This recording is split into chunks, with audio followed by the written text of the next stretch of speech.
Right. Okay. So what my session is on about homework. But I obviously going to want to talk a little bit about who Sandra is, but that's boring. So we'll leave that very, very quickly. We're going to be looking at what problems do you solve, what homework do you give your prospects, and what does a diagnostic tool that I'm going to share tell them. And I'm hoping that therefore you can perhaps use a version for yourself, for your own business. So that's what I'm trying to do. I'm trying to explain what it is that we do, but also give you something practical at the end of it that you can actually use in your business. Does that sound like a good use of 10 minutes? Cool, thank you. Right, okay, so who is Sandra? We are sales development specialists. We help businesses who are struggling to get more clients right now, particularly in this recovery period. They're trying to get more business, maybe even for their own existing clients, and that's being a bit of a problem too.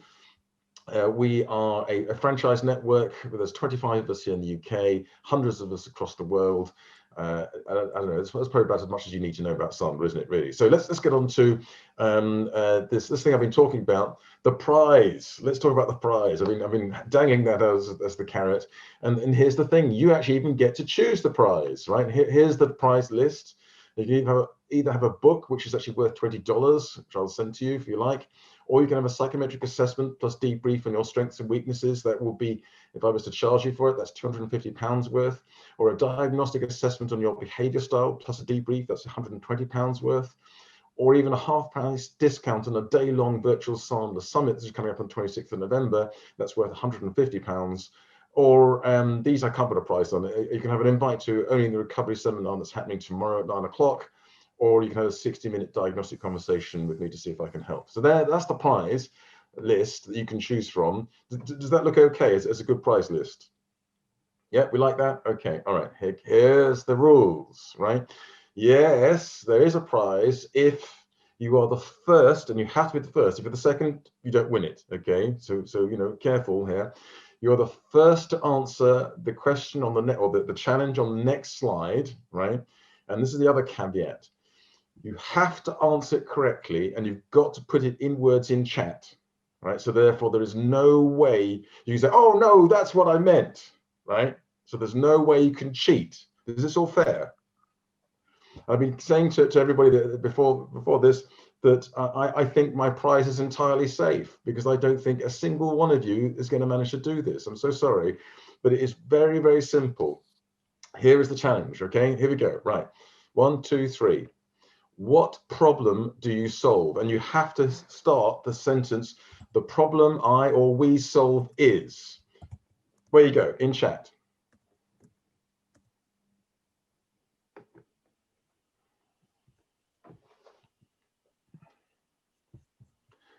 No, sorry, that's not a problem you solve.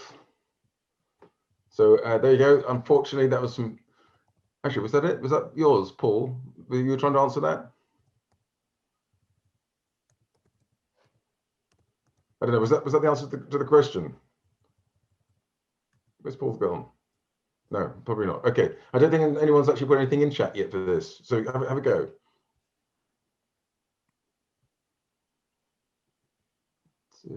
Dissatisfaction. I think my money is indeed safe, because without Sharon, the problem I solve is dissatisfaction. Sorry, in what way is that a problem you solve?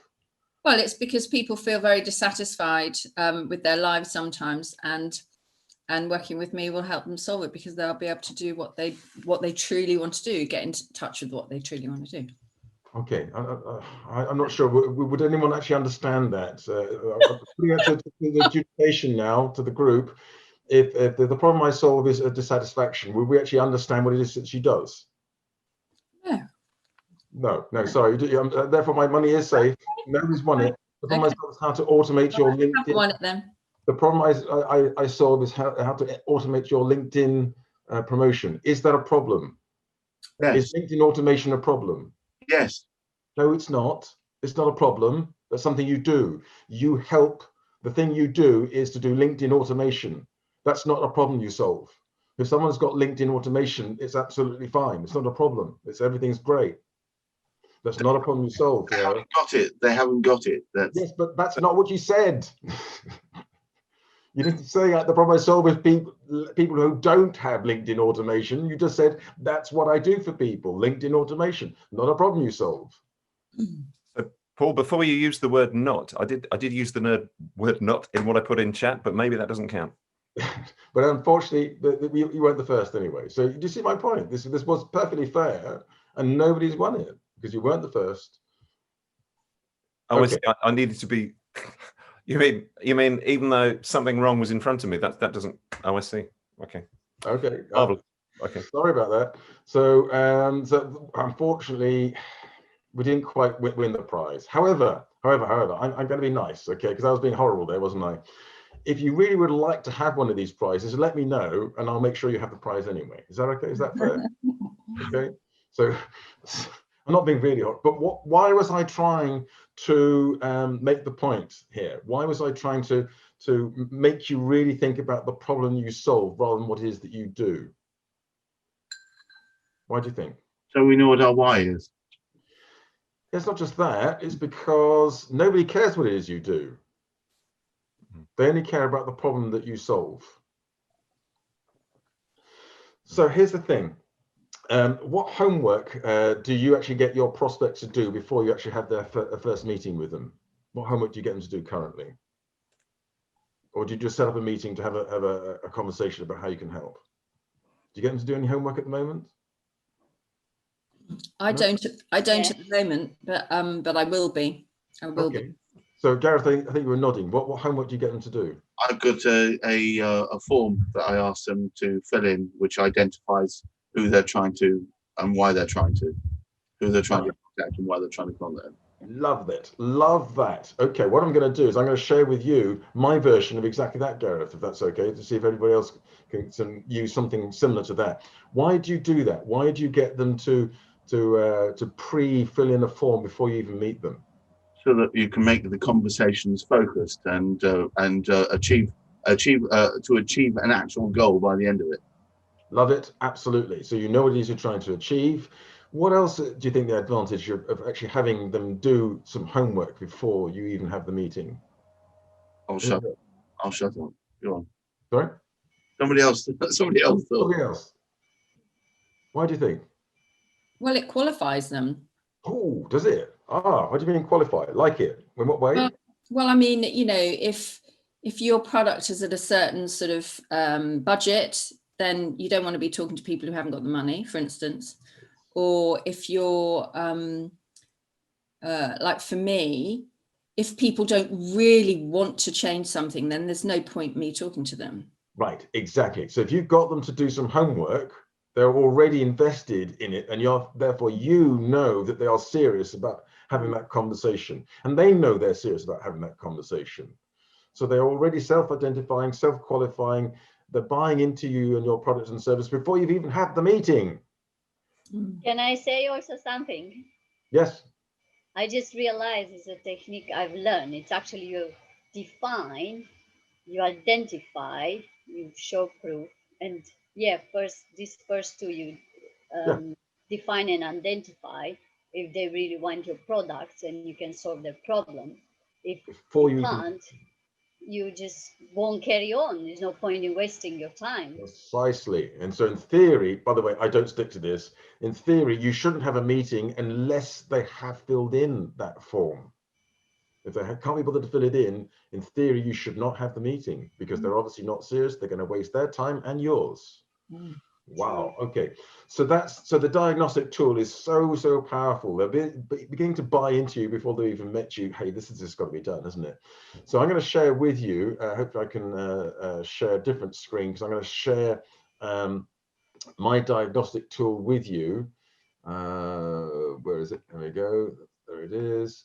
So basically what I get people to do is I get them to look at their systems and processes. So these are the sort of problems that people have when they come to me, right? They tell me that they're not acquiring enough new accounts, or their margins are getting thinner because of price pressure, or they're wasting time with people who won't do business, or they're acquiring those new clients but not profitable enough for all the work it takes, and not getting they're capturing their share of business with their existing clients, and so on. Or they're doing fantastic product and service but not getting superior service and superior margins for what they're doing.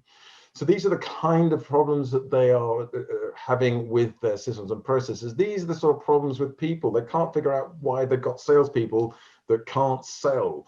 That might be the issue. Or they might not have the right leadership and strategy. They don't have a process to hold people accountable for their revenue targets and so on. So what is this diagnostic tool telling my potential clients? What type of problems you solve? Correct. Am I telling them what it is that I do? Yes. No, I'm not. No. No, I'm not. There's nothing on there that tells them what I do, but it does suggest that I probably can solve those problems. You're hinting at it, but you're Yes. meeting where they're at. Right. So, and also, what does it also tell them? It tells them that I don't just do sales problems, I do hiring problems as well, if they want to get some decent salespeople. And it also tells them I help with leadership and strategy as well. I don't just do sales problems. I do all these other things as well. So I'm not put into this sales trainer box, because that's not what I do. I don't do sales training. I think Very importantly, at the end, I will do this financial impact. If those are fixed, the increase in revenue or whatever or accounts would be, and I want them to put a pound sign in there. What happens if they actually, they don't always fill it in, but if they fill in that last line there with a pound sign, what does that tell me? The value of what you offer. The value of what I offer. And they've already realized the value of what I offer. And I get them to rank those problems in order as well. So the top 5 priorities, rank them in order. So that means we're only going to home in on the things that are really important at the beginning of the meeting. And we might get on to number 4 or 5, but we probably need to talk about numbers 1 and 2. So we are going to have a very, very targeted meeting. Paul, can I just say something? Yeah. I think that what that does is it might sort of bring up issues that they didn't even know they had. Darren, that's why I do it. Perfect. Yes, absolutely. Because most people, they come to you, they actually think it's that problem, but it's actually not. It's something else. Correct. There's a Sandler rule that says that the problem the prospect brings you is never the real problem. Yes, it's true. So this diagnostic tool at least starts helping unravel what the real problem is, so you can really start helping them. So there you go. So that's what I'm offering you. Can you imagine actually doing a list like that for yourself, a diagnostic tool like that for yourself, for your clients? Good idea. Okay. But bear in mind, you're going to have to remember to put down the problems you solve, sorry, Gareth, not what it is you do. Albeit grouped in the categories that give a flavour of your areas of, Okay, good. Well, that was me done. Any questions? Great. Okay, Paul, can I just put a challenge to you, please? Yes. What's the perfect answer then to win? Oh no, well, it's already gone. The perfect answer would have been to be the first person and to actually put down a problem you solve. A real We problem. did eventually get there. So it would be we help them get more clients. Or no, that's not a problem. That's go on then. What's the problem that I solve? the problem Not I having clients. Actually, I'm not sure if anyone has actually got in here. The problem I solved is right, okay. Steph, you actually had a problem. What is it? The problem I solved is malnutrition in the body. Yeah, that's right. That is a problem, isn't it? A problem is malnutrition. You haven't said I solve. Okay, this is where we haven't got the music lined up, but da da da da da da. Keep your arms up, Steph. All right. Or the problem I solve is lack of motivation. That's a good one as well. Yeah. The problem I always solve is skin confidence. See, that's not a problem you solve. If you've got skin confidence, that's not a problem, is it? What's the problem about skin confidence? Spots.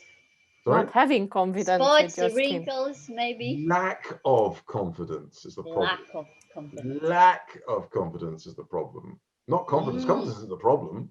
Confidence is the result. So, any other questions, Paul? That you're. Sorry. I was just throwing in, the question. Any other questions? Any other questions?